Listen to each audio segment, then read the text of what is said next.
Vítam vás na výstave bonsajov s názvom Kasovia Bonsai 2016. Túto výstavu sme zorganizovali spolu s Botanickou záhradou a Košickým bonsai klubom. Výstava potrvá 4 dní od 9. do 17. hodiny v priestoroch Botanickej záhrady. Táto výstava je zvláštna s tým, že sú tu stromy z celého sveta. Sú tu stromy zo Španielska, z Číny, z Japonska, z Európy, rôznych tvarov a štýlov. Najstarší strom je čínsky brest, ktorý má cez 100 rokov. To je ten veľký, má cez 100 rokov. Ďalej tu máme veľmi staré olivy.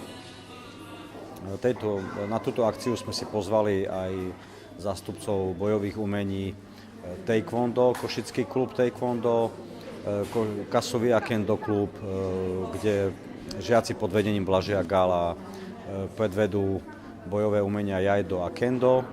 Potom tu je zastúpené Jiu-Jitsu. Naše pozvanie prijali aj čajovňa dobrých ľudí Košická. Máme tu možnosť, dievčatá aj chlapci si majú možnosť vyskúšať japonské kimoná. Takže program je celkom pestrý. Počas celej akcie prebiehajú ukážky tvarovania bonsajov, takže každý, kto má záujem, sa môže prísť pozrieť.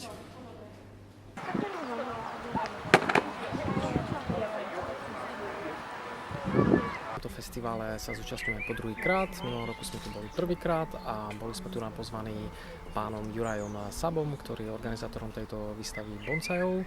A takisto sme spolu už sa prezentovali aj na festivale japonskej kultúry v Košiciach, ktoré sa tohto roku na Jedlikovej ulici konalo už po 9.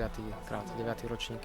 Prezentujeme tu našu čajovňu a obzvlášť sa zameriavame na zelený japonský čaj. A takisto sa tu naprezentuje meditačné a qigongové cvičenie Falun Gong.